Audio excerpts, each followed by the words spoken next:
Baba chalo, baba chalo, baba chalo. Chichiva pa manuts, manuts, manuts. Chichiva pa manuts. Runa korwako baby, rwakandi tosura. Dosaka pai, dakarama ndakakuzukura. Pandai kuuza, kuti ndokuda. Daingenda penyerwa baby, moyo ukada. Chinguri ndakuuza, zviri moyo baby, sei uchidaro.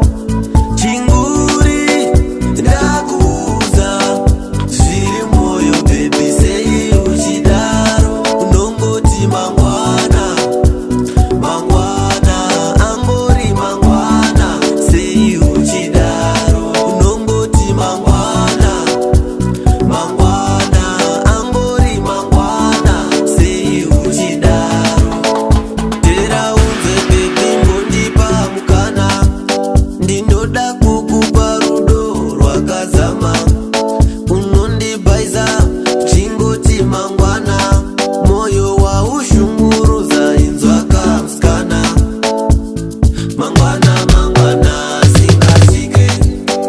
Rudo ndokuvimbisa ndikushute. Wakati unoda nguva yekuti ufunge. Uchandida hari niko kusvitsa dzipinde. Chinguri ndakuuza, zviri moyo baby, sei uchidaro. Chinguri ndakuuza, zviri moyo baby, sei uchidaro.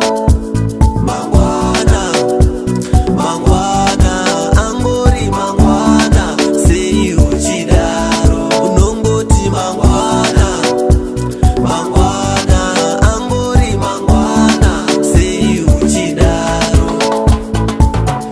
Baby ngatimboita zviri basic, kuvhara maziso uone magic. Ndoda kukupa rudo ruri classic, rudo rune storm kunge Pacific. Baby ndiwa ndinoda, wakakosha kunge ngoda. Ndipe mukana nikokushoda, nekuti baby ndenge ndichitoda. Chinono chinengwesha, ingondida ndobva ndaita mkwasha. Ndoda kukurora sha, ndoda kuti tigoakamusha. Kusvika riniko uchingoti mangwana, kusvika rini uchingoti mangwana. Rwako baby, rwakanditosura. Ndosaka pai, ndakaramba ndakakudzukura. Pandai kuuza, kuti ndokuda. Ndaingenda penyerwa baby, moyo ukada. Chinguri ndakuuza, zviri moyo baby, sei uchidaro.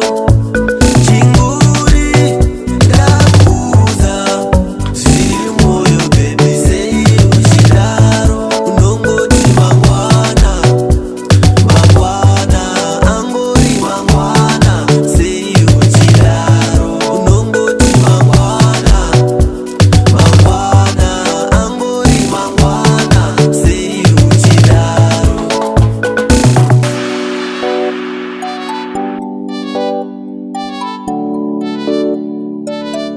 Immortal Records.